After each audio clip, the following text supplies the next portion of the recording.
안녕하세요. 여러분, 오늘은 개똥철학 세 번째 시간입니다. 별과 행성이라는 제목을 제가 뽑아봤는데 제가 한번 신나게 썰을 한번 풀어보도록 하겠습니다. 여러분, 별이 어떻게 태어나는지 혹시 알고 계십니까? 정말 저 하늘에 있는, 저 멀리 저 위에 있는 저 별이요. 어떻게 별이 태어나는지. 혹시 모르실까봐 제가 이야기를 하면서 한번 오늘 이야기를 썰을 신나게 풀어보겠습니다. 별은요, 우주 사이에 별과 별 사이 이미 별과 별이 많잖아요. 천체들이 많은데 우주는 무한히 넓습니다. 여러분이 아시는 바와 같이 빅뱅 이후에 정말 빅뱅 이후에 수많은 별들이 태어났고 죽고 그렇게 해왔죠. 그래서 이 우주에는 정말 별이 많은데 이 별들 사이에 정말 아무것도 없는 게 아니에요. 어두컴컴하다고 아무것도 없는 게 아니고요. 뭔가 가득하게 차 있습니다. 그걸 물질이라 그러겠죠. 그래서 별과 별 사이에 있다고 해서 이거를 성간 물질이라고 부릅니다. 한자죠. 별 성자에다 사익 한자를 써서 별과 별 사이에 있는 물질, 즉 성간 물질이라 부릅니다. 근데 이거는요, 98%가 수소하고 헬륨으로 되어 있고 단 2%가 먼지로 되어 있어요. 별거 보잘 게 없죠. 근데 이 성간 물질의 특징은 별과 별 사이의 거리처럼 정말 아득하게 멉니다. 그렇죠? 빛의 속도가 1초에 초속 30만 킬로미터를 가는데, 속도로 가는데 정말 그만큼 별의 속도로 가도 몇 광년, 몇 년을 가고 몇십 년, 몇백 년을 가야 되는 거리가 바로 별과 별 사이의 그런 거리예요. 굉장히 멀죠. 굉장히 머니까 서로 떨어져 있으니까 온도가 높을까요, 낮을까요? 굉장히 낮아요. 그러니까 밀도도 낮고, 그러니까 인구 밀도가 낮은 것처럼 정말 많이 퍼져 있고 서로 체온이 안 붙어 있으니까 굉장히 춥겠죠. 그런데 그럼에도 불구하고요, 항상 이 우주는 신비한 게 약간의 국지적으로 약간의 밀도가 높은 곳들이 있어요. 그러니까 그 물질들이 조금씩 많이 모여 있는 곳들이 있다는 거죠. 왜 안 그렇겠습니까? 피딱지가 져도 피딱지가 밀도가 세다고 하잖아요. 물이 잘 흐르는데 거기 막힐 수도 있는 것처럼. 그러니까 밀도라는 것은 어느 한 지점에서 생길 수가 있는 겁니다. 이게 왜 그러냐면요, 그냥 그런 밀도가 상대적으로 높은 것들이 그냥 이렇게 자기끼리 이렇게 뭉쳐 있는 거예요. 우연찮게. 그러니까 이런 것들을 바로 용어로 성운이라고 합니다. 성운. 구름 문자를 써서 멀리서 보면 구름같이 생겼거든요. 뽀얗게 먼지로 되어 있으니까. 그렇죠? 그러니까 이 구름같이 생겨서 이걸 별의 구름이라고 해서 성운이라고 부르는데 이것들은 상대적으로 이 성간 물질 중에서 가장 밀도가 높은 것들이에요. 그냥 유독 이 밀도가 높은 이 성운 물질에서 바로 우리의 별이 탄생하는 거예요. 그런 걸 원시별이라고 하는데 어떻게 되는지 제가 좀 더 설명해 볼게요. 오늘 제가 말하려고 하는 주제와 관련이 있기 때문에 제가 제가 좋아하는 과학 이야기를 좀 더 열심히 풀어보도록 하겠습니다. 왜냐하면 이 성운 안에서 별이 탄생하는데 그걸 우리가 원시별이라고 그래요. 처음 생겨난 그 원시별, 원시인. 우리 인류의 조상이 원시인이었다면 별의 조상도 원시별이겠죠. 그러니까 이 성운이라고 하는 것 자체가 밀도가 높아요. 먼지로 이렇게 이루어져 있으니까. 그러니까 상대적으로 중력이라는 게 생겨요. 밀도가 높으니까, 이 밀도가 높으니까 자체적으로 중력이라고 하는 게 생겨요. 중력이라고 하는 건 끌어당기는 힘이에요. 마치 태양이 우리 지구를 끌어당기듯이, 우리 지구가 달을 끌어당기듯이 계속 끌어당기는 힘을 중력이라고 그럽니다. 이 중력은 바로 밀도가 높으면 생기는 거예요. 블랙홀이 밀도가 높기 때문에 빨아들이는 거잖아요. 중력이 높다고 표현하는 거거든요. 이 상식 바탕 안에서 계속 설명을 해볼게요. 그러니까 중력이 있으니까 자꾸 외부에 있는 먼지나 이런 성간 물질을 빨아들이기 시작합니다. 좀 더 큰 것들이 작은 걸 흡수하는 그런 구조예요. 이해가시죠? 이렇게 흡수하게 되면 점점 밀도가 커지니까 점점 빨아들이는 게 많으니까 질량도 커지고, 밀도가 높아지면 어떻게 되죠? 자, 인구 밀도가 높아진다고 생각해 보세요. 조그만 방에 처음에는 10명 있다가 같은 크기의 방에 1000명이 생겼다고 생각해 보세요. 그럼 몸과 몸이 부딪히죠. 그럼 덥죠. 기온이 올라가. 체온이 올라가는 거와 똑같은 원리입니다. 온도가 올라갑니다. 밀도가 높아서 중력이 세면 중력이 있으니까 밀도가 자꾸 높아지는 거예요. 그러니까 온도도 증가하고 기온도 온도가 증가하고 그리고 밀도가 증가하고 그리고 부피, 그러니까 질량이 증가하는 거죠. 부피가 아니라 질량이 증가합니다. 그러니까 이런 식으로 계속 이 중력 때문에 계속 수축을 거듭하다가 어느 순간이 되면 드디어 이제 별이 스스로 빛을 내기 시작합니다. 자, 온도가 계속 높아진다고 그랬죠. 그러니까 빛을 내기 시작하는 거예요. 이때부터를 우리가 원시별이라고 하는 거예요. 별의 조건은 처음 이제 빛을 내는 그 순간부터 원시별인 겁니다. 별이 조건이 뭐죠? star. 반짝반짝 빛난다죠. 그러니까 그걸 그렇게 생각하는 거예요. 빛나는 그 순간, 별이 발산돼서 빛이 나오는 그 순간이 바로 원시별, 별이 되는 처음 걸음마 단계입니다. 근데 이때부터도 계속 멈추지 않아요. 이 자체 중력에 의한 수축은 계속 되는데 중력이 핵심이에요. 계속 안으로 끌어들이는 거죠. 계속 끌어들이고 계속 밀도가 높아지고 계속 온도가 높아져요. 그래서 1천만 K라고 하는데 이게 K가 그냥 섭씨나 화씨 그런 거 얘기하는 게 아니고 절대 온도를 얘기하는 거예요. 그것까지 얘기할 필요는 없으니까 생략하고 1천만 K라는 절대 온도에 다다르게 되면 드디어 그 유명한 핵융합 반응이 일어납니다. 수소 핵융합. 우주에 아까 98%가 뭘로 돼 있다 그랬죠? 성간 물질이 수소와 헬륨으로 돼 있다 했죠? 그러니까 제가 중학교 때 주기율표를 화학식에서 좀 많이 외웠는데 이렇게 외우잖아요. 헤헬립의 붕시노프네. 그러니까 처음 원자 1번이 그 원소 1번이 헬륨이에요. H. 그 다음에 이 헬륨이 합쳐지면 수소가 1번이고 H. 이게 합쳐지면 H 헬륨이 되는 겁니다. 그러니까 수소융합, 핵융합 반응이 일어나기 시작하는 겁니다. 지금 태양처럼요. 계속 타고 있죠. 이게 핵융합 반응으로 일어나는 거예요. 이게 근데 핵이 수소 핵융합 반응으로 되어 있는 거거든요. 수소가 부딪혀서 에너지를 발산하는 거예요. 그러니까 1천만 K가 되는 순간 이렇게 핵융합 반응이 일어나는데 이때를 바로 마침내 우리가 별이라고 부르는 거예요. 핵융합이 일어나는 그 순간부터 별이라 부르고 이때는 빛을 발산하는 거가 이제 커지기 때문에 더 이상 별이 쪼그라들지 않아요. 중력에 의한 수축이 멈추죠. 그러니까 이때부터 완전한 별이 되는 겁니다. 자, 제가 이 얘기를 왜 했냐면 별의 조건이 바로 이거거든요. 중력이 커지고 계속 밀도가 높아져서 중력이 커지니까 주위에서 계속 이제 뭔가를 끌어들이는 거죠. 이 끌어들이는 게 바로 중력이라고 한다면, 자, 이 별은 중력이 있기 때문에 주위의 행성들, 그러니까 주위의 것들을 끌어들입니다. 이게 바로 행성이죠. 똑같은 천체인데 별이 내가 중력이 더 크니까 더 작은 너희들을 끌어당기는 겁니다. 끌어당기는 거. 그러니까 별인 나를 위주로 해서 이 주위로 끌어들이는 거죠. 그래, 끌어들이고 두 번째 또 별의 특징은 스스로 빛을 낸다는 거예요. 중력이 커서 별을 끌어들이고 다른 천체 끌어들이고 두 번째는 스스로 빛을 낸다는 거죠. 빛을 내니까 그 주위 행성들이 계속 살게 해주는 거예요. 빛은 에너지잖아요. 마치 태양이라는 별을 도는 우리 지구 행성들이 태양에서 오는 빛을 8분 30초 이후에 지구에 도달하거든요. 태양에서 빛이 탁 생기면 초속 30만 킬로로 빛은 이동하니까. 어쨌든 그 빛을 가지고 지구 생명체가 꽃을 피우고 생명을 유지하고 우리 인간이 살아가는 겁니다. 마치 이거랑 같은 거죠. 이타적인 거예요. 자, 여기서 제가 설명하고 싶은 게 바로예요. 별은 어떤가요? 특징이 스스로 자발적이고 독립적이죠. 누구의 의지하지 않고. 별이 그래요. 내 스스로가 빛을 내니까 의존적이지 않고 독립적일 수밖에 없어요. 그리고 그 나오는 그 사랑으로 넘치는 그 빛으로 주위 행성을 비추잖아요. 이게 바로 사랑이고 인류애로 비유하면 어떨까 싶어요. 그리고 마치 또 중력이라는 것 자체가 나에 대한 매력이죠. 내 안에 단단한 심지. 그래서 그게 나는 매력이라고 생각할 수 있다고 생각하거든요. 그러니까 주위를 끌어당기는 힘, 사람들이 나를 위주로 해서 돌아가게 만드는 그 힘, 리더십일 수도 있고 보편가치 타당한 그런 가치관일 수도 있고요. 주위 사람들로부터 이 사람을 따라야 된다는 그런 생각을 갖도록 하는 그런 것들이 우리 삶에 이렇게 비유가 될 수 있지 않을까 싶어요. 그에 반해서 이제 행성은 어떤가요? 우리 같은 지구 같은 게 바로 행성이죠. 자, 먼저 그 얘기를 하기 전에 한자풀이를 잠깐 하고 들어갈까 해요. 별을 한자로 뭐라고 하냐면 항성이라고 그래요. 항상 항자에 별성자를 씁니다. 말 그대로 항상 그 자리에 있다고 옛날 사람은 믿었어요. 밤하늘을 보면 반짝반짝 빛나죠. 그 당시에는 천문학의 지식이 별로 없던 때라서 당연히 반짝이는 모든 건 다 별이라고 생각했겠죠. 어쨌든 그 반짝이는 그 물체 자체가 항상 변하지 않고 그 위치에 있었기 때문에 항성이라고 이름을 붙입니다. 자, 어딜 가리지 않죠. 움직이지 않아요. 움직이지 않고 항상 그 자리에서 빛을 내면서 주위를 비춰줍니다. 그에 반해서 행성은 어떤가요? 행성은 우리 지구 같은 거예요. 태양계에는 9개 행성이 있었죠. 지금은 8개가 됐지만 수금, 지화, 목토, 천, 해, 명. 그렇죠?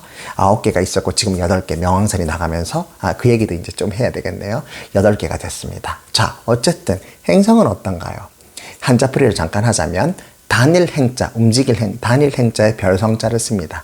천체를 별에 비유하고 근데 항상 어딘가에 바쁘게 움직이는 거야. 자꾸 봤더니 어딘가에 다른 위치에 가 있는 거죠. 뭐죠? 우리 지구 같은 거죠. 365일을 주기로 해서 태양이라고 하는 항성 주위를 도는 겁니다. 이게 바로 다니는 행성, 단일 행자를 쓰는 행성이에요. 어떻죠? 바빠요. 비자발적이고 의존적이고요. 비독립적이에요. 항성이 이끄는 에너지인 중력에 의해서 어쩔 수 없이 비자발적으로 묶인 운명이죠. 그리고 어쩔 수 없이 돌아야 되는 운명을 타고나는 겁니다. 중력에 의해서 벗어날 수 없어요. 나에겐 선택권이 없는 거예요. 그리고 의존적이죠. 독립적이지 못하고 의존적입니다. 태양이라고 하는, 즉 별이라고 하는 것이 주는 이 에너지, 핵융합 에너지, 수소 핵융합 에너지로 인한 그 빛과 그 에너지를 멀리서 받아서 생명을 싹 틔우는 2차적인 존재가 되는 거예요. 그게 바로 항성과 행성의 차이가 되는 겁니다. 슬프죠. 근데 더 슬픈 건 뭔지 아세요? 항성, 즉 별은 방금 말했듯이 대체가 불가능합니다. 빛을 내는 존재는 오직 그 구역에 나밖에 없거든. 별밖에 없는 겁니다. 그런데 행성은 어떤가요? 행성은 수금지와 목토, 천해, 명까지 이렇게 8개, 9개가 되는 것뿐만 아니라 빛을 낼 수 없죠. 그러니까 의존적이 될 수밖에 없고, 그러니까 항상 의존적인데 거기다 더 서러운 건 대체가 가능하다는 거예요. 실제로 별은 대체가 불가능하지만 별이 이미 내 위주로 중력으로 끌어들인 얘들은 대체가 가능해요. 그 슬픈 이야기를 제가 약간 해볼까 합니다. 지금부터. 아까 제가 말을 했으니까 할까 해요. 명왕성 이야기를 꼭 꺼내야 되지 싶어요. 명왕성이 행성에서 퇴출됐죠. 여러분 알고 계시는가요? 그게 제 기억으로는 2006년인데 2006년 세계 천문학계에서 분명히 퇴출이 됐어요. 240명 정도인가 243, 4명 정도의 천문학자들이 모여서 찬반 투표를 합니다. 거수로 찬반 투표를 하는데 결국은 그때 의제가 뭐였냐면 명왕성의 퇴출에 찬성하냐 반대하냐였어요. 근데 결국 명왕성이 퇴출이 됩니다. 퇴출시키자는 의견이 더 많았죠. 원래 명왕성의 역사를 잠깐 좀 얘기해보면, 썰을 풀어보면 1930년에 클라이드 톰보, 이 사람 유명해요. 천문학자 클라이드 톰보라는 사람이 하늘에서 이 망원경을 발견합니다. 그게 명왕성이었어요. 원래 그전에는 수금지와 목토, 천해밖에 없었는데 명왕성까지 발견합니다. 그게 1930년이에요. 근데 결국 100년도 못 채우고 결국 한 76년 만인 2006년에 명왕성이 세계 천문학회에서 드디어 퇴출을 당합니다. 명왕성 입장에서는 굉장히 어이없는 일이죠. 정말 알지도 못하는 인간이란 종족이, 저 지구별에 사는 종족이 항상 그 자리에 있었던 행성이라는 말을 두고 투표를 해서 넣었다 뺐다 했으니까 얼마나 황당하겠어요. 각설하고, 또 요점을 말하자면 원래 태양계가 별이 딱 생기는 순간 그 중력에 의해서 반드시 행성이라는 건 만들어지게 됩니다. 그게 중력의 오묘한 점이고 특징인데요. 그게 수금지와 목토, 천해까지는 계속 그 별을 따라 도는 게 밝혀졌어요. 수백 년 동안 밝혀졌지만 결국 명왕성이 1900년대 밝혀지면서 딱 관찰되면서 이걸 행성으로 넣었는데, 그때 76년 만에 퇴출당한 이유가 뭐냐면 말이 많았거든요. 퇴출된 이유가 크게 3가지야. 첫 번째, 너무 작아요. 행성들 중에서도 특히 작아. 너무 작아. 수금지화를 내행성, 목토천해, 이거를 외행성이라고 하는데 수금지화는 크기가 작죠. 이게 행성형 딱딱한 행성들의 특징이에요. 작아. 근데 나머지 뒤에 나오는 거 기체형 행성이에요. 목토천해 다 기체로 이루어져 있어요. 암석보다는. 그러니까 굉장히 부피가 크죠. 커요. 질량도 크고. 엄청나게 크죠. 목성도 거의 태양보다는 훨씬 작지만 여전히 굉장히 크죠.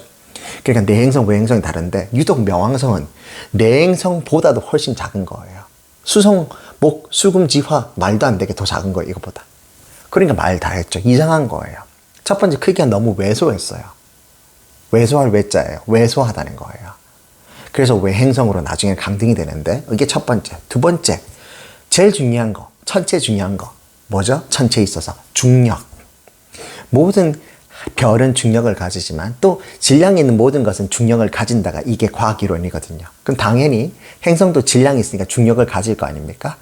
그러니까 우리 지구에 있어서는 중력으로 인해서 하나를 가지고 있죠. 위성을 가지는 겁니다. 뭐 가지고 있죠? 달 가지고 있잖아요. 달, 문. 그게 바로 위성이라고 하는 겁니다. 항성이 가지는 걸 행성, 행성이 가지는 거를 위성이라고 부르는 겁니다. 이게 단계적으로 내려가는 거예요. 그 위성을 가지려면 중력이 있어야 되는데 명왕성은 너무나 작아요. 작기 때문에 중력이 작죠. 질량이 작죠. 그러니까 위성을 가질 수가 없는 거예요. 그러니까 위성의 부재예요. 유일하게 위성이 없어. 작고 중력이 없으니까. 그리고 마지막 이 세 번째 이유가 제일 슬퍼요. 이미 태양계 안에서 그 당시만 해도 그렇고 1900년대 밝혀진 이런 명왕성보다 오히려 더 크고 비슷하거나 더 큰 행성들이 곳곳에서 발견이 됩니다. 많이.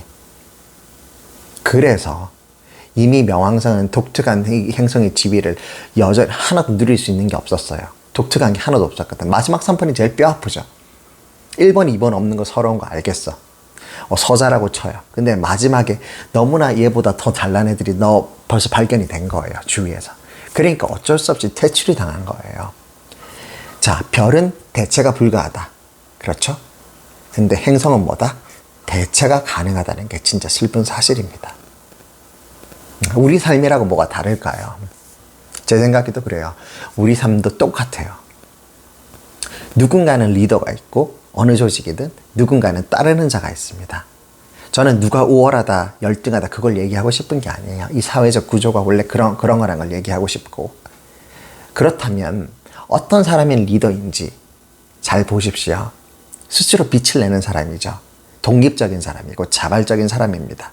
비의존적이고 자기의 능력을 이 이타적인 구성원들, 그 사회를 위해서 기꺼이 환원할 수 있는 마음과 공동의 뚜렷한 목표와 비전을 가진 사람입니다. 제 지난 자아실현의 이야기에 계속 이어지는 버전입니다. 자아실현하는 사람들이 리더예요.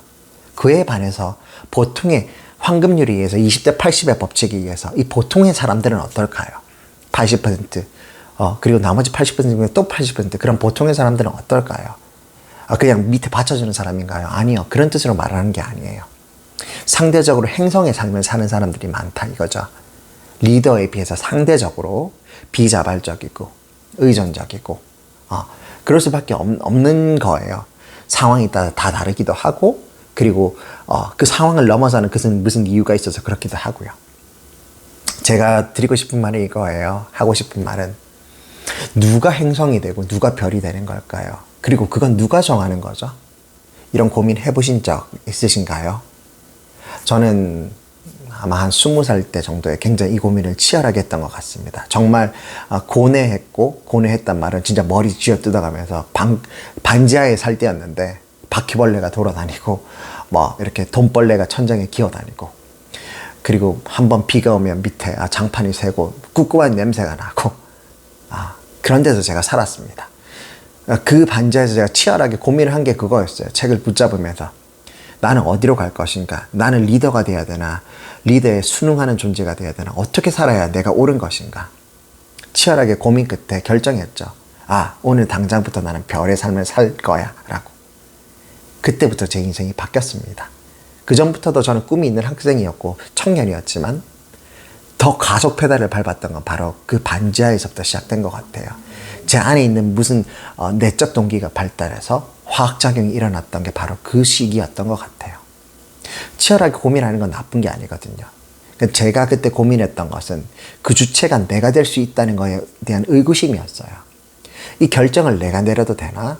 나는 돈도 없고 백도 없고 아무것도 없는데 이건 내가 해도 되는 건가? 그런 고민을 정말 많이 했어요. 때로 울기도 하고요. 답답해서 벽도 쳐보고. 근데 답은 그거였어요. 내가 바뀌지 않으면 아무것도 바뀌지 않는 거예요. 결국 모든 문제가, 나를 둘러싼 문제는 나로부터 출발한다고 그렇게 믿어야지. 그런 책임감을 갖고 사는 순간부터 내 것이 되는 거지. 이게 바로 autonomy라고 하는 건데 내게 되는 거지.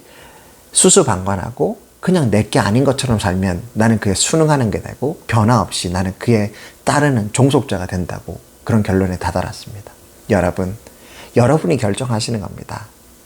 당신이 별이 되고 싶으면 오늘부터 나는 별이야. 별의 삶을 살 거라고 정의하시고 그렇게 살면 됩니다. 지금 이 순간부터요. 내일 아니고 지금 이 순간부터요. 그런 생각을 가지지 않는다는 것 자체가 그냥 평범하게 사시는 겁니다. 생각을 하셔야 됩니다.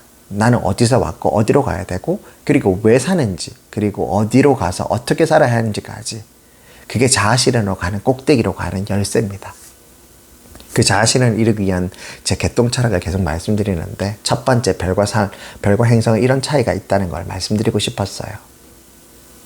그럼 다음 시간에는 이에 이어서 제가 바로 연극에 대해서도 제가 한번 비유해서 설명하는 시간을 짧게 가질까 합니다. 내일 뵙겠습니다. 안녕.